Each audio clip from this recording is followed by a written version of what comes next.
Assalamualaikum warahmatullahi wabarakatuh. Berjumpa lagi dengan Bu Fatma di pelajaran geografi.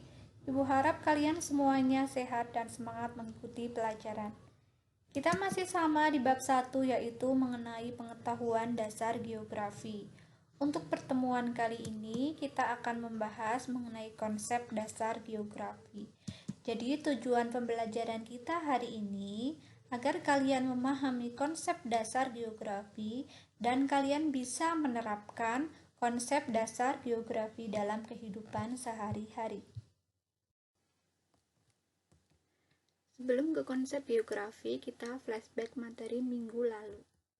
Kesimpulan dari pengertian geografi yaitu mengkaji mengenai interaksi manusia dengan lingkungannya dan persamaan serta perbedaan fenomena geosfer dalam sudut pandang keruangan, kelingkungan, dan kewilayahan. Interaksi di sini antara manusia dengan lingkungan yaitu adanya timbal balik. Ketika manusia memperlakukan alam dengan baik, maka bencana seperti banjir dan longsor bisa dihindari. Untuk persamaan fenomena geosfer, contohnya wilayah dataran tinggi Dieng dengan Bogor itu sama-sama di wilayah pegunungan, kemudian banyak sekali perkebunan teh. Untuk perbedaannya, contohnya Wonosobo dengan Semarang. Walaupun sama-sama di Jawa Tengah, akan tetapi Wonosobo suhunya dingin, sedangkan Semarang itu suhunya panas. Sudut pandang keruangan itu membahas mengenai suatu ruang. Kelingkungan itu membahas mengenai manusia dengan lingkungan, sedangkan kewilayahan membahas antar wilayah. Minggu kemarin kita sudah membahas mengenai objek geografi. Objek geografi ada dua, yang pertama objek material dan yang kedua objek formal. Objek material sendiri dibagi menjadi 5 yang benar-benar ada dalam fenomena geosfer. Kemudian objek formal itu sebagai upaya permasalahan pada objek material. Kalau lupa objek material apa sih Bu? Nah, objek material itu ada atmosfer, hidrosfer, biosfer, litosfer, dan antroposfer. Mengapa antara litosfer, atmosfer, hidrosfer, biosfer saling berkaitan dan mempengaruhi kehidupan manusia? Jawabannya karena manusia itu tidak bisa terlepas dari litosfer atau lapisan tanah, atmosfer lapisan udara, hidrosfer lapisan air, dan biosfer lapisan makhluk hidup seperti hewan dan tumbuhan.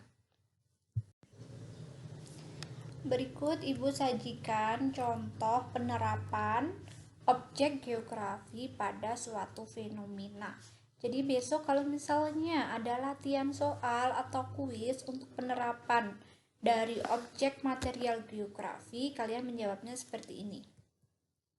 Padang pasir, fenomena permukaan bumi yang terbentuk oleh unsur atau objek material, yang pertama litosfer dan yang kedua atmosfer. Untuk litosfer sendiri berupa lapisan batuan yang tersaji di gambar yaitu berupa padang pasir. Dan yang kedua berupa atmosfer atau terlihatnya gambar awan. Kemudian contoh kedua ada gambar hutan. Untuk fenomena permukaan bumi yang terbentuk oleh unsur atau objek material geografi berupa litosfer yang berupa lapisan tanah, atmosfer yang berupa udara atau awan yang terlihat pada gambar, hidrosfer. Hidrosfernya nggak kelihatan, nggak ada sungainya. Nah, kalian lihat di sini ada pohon. Kalau ada pohon yang banyak seperti itu, maka di dalamnya ada air tanah. Air tanah itu masuknya ke dalam hidrosfer. Dan biosfer. Biosfer itu makhluk hidup yang berupa pepohonan. Untuk konsep geografi adalah rancangan atau gambaran dari objek, proses, atau fenomena yang berkaitan dengan ilmu geografi. Kita singkat menjadi LOJAGE pomo, ani, de, ike. Yang pertama ada lokasi, kedua jarak, 3 keterjangkauan, 4 pola, 5 morfologi, 6 aglomerasi, 7 nilai guna, 8 diferensiasi area, 9 interaksi interdependensi, dan 10 keterkaitan keruangan.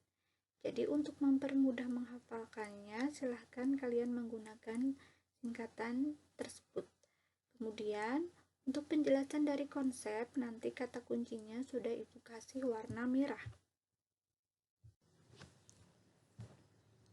Konsep yang pertama yaitu konsep lokasi. Konsep lokasi dibagi menjadi dua.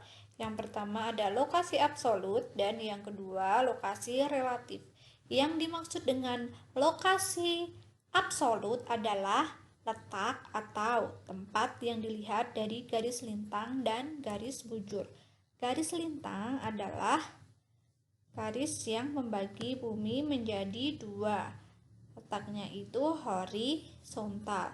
Sedangkan garis bujur adalah garis yang menghubungkan kutub utara dan kutub selatan. Ini ya, letaknya itu vertikal. Untuk contoh lokasi absolut wilayah Indonesia yaitu 6 derajat lintang utara sampai 11 derajat lintang selatan dan 95 derajat bujur timur sampai 141 derajat bujur timur. Apakah lokasi absolut itu bisa berubah? Sebenarnya lokasi absolut itu tidak bisa berubah. Misalnya berubah membutuhkan waktu sampai jutaan tahun. Yang kedua, lokasi relatif. Lokasi relatif adalah letak atau tempat yang dilihat dari daerah lain di sekitarnya. Untuk lokasi relatif Indonesia berada di antara dua samudra yaitu Hindia dan Pasifik, kemudian dua benua yaitu benua Asia dan benua Australia. Untuk lokasi relatif suatu negara itu berubahnya bisa sangat lama. Tapi kalau lokasi relatif suatu gedung itu bisa berubah dengan cepat. Kita lanjut ke konsep kedua yaitu jarak. Jarak adalah ruang atau sela yang menghubungkan antara dua lokasi atau dua objek dan dihitung melalui hitungan panjang maupun waktu. Jadi jarak itu adalah ruang antara dua objek. Paham ya? Bisa dipahami jarak itu apa? Jarak dibagi menjadi dua. Yang pertama jarak mutlak dan yang kedua jarak relatif. Kita bahas yang pertama jarak mutlak. Jarak mutlak adalah jarak yang dihitung dengan satuan ukuran kilometer. Jadi tidak bisa berubah atau tidak mudah berubah. Contohnya jarak Wonosobo ke Yogyakarta melalui jalur Magelang yaitu 92,2 km. Sedangkan jarak relatif adalah menggunakan satuan waktu dan moda transportasi. Jadi kata kunci relatifnya menggunakan satuan waktu dan moda transportasi. Tambahan lagi adanya fasilitas umum seperti jalanan atau sarana prasarananya. Contohnya, jarak relatif Kota Balikpapan sampai Samarinda dapat ditempuh dalam waktu 2 jam dengan moda transportasi darat dan 10 menit dengan transportasi udara. Jadi, antara transportasi darat dan transportasi udara itu jarak relatifnya berbeda. Yang ketiga, konsep keterjangkauan adalah jarak yang mampu dicapai dengan maksimum dari satu wilayah ke wilayah lain. Keterjangkauan tidak hanya tergantung pada jarak, tetapi juga tergantung pada sarana dan prasarana penunjang. Jadi kata kunci dari keterjangkauan itu suatu wilayah mudah dijangkau atau tidak. Kita Kita lihat contohnya. Solo, Semarang, Semarang, Solo. Sarana transportasinya memadai. Jadi keterjangkauannya itu mudah. Sedangkan Karimun Jawa sampai Semarang atau sebaliknya, sarana transportasinya hanya kapal laut. Jadi keterjangkauannya itu tidak begitu mudah dibandingkan Solo sampai Semarang. Padahal untuk jaraknya sendiri kalau dihitung dari kilometer lebih jauh Solo Semarang daripada Karimun Jawa ke Semarang.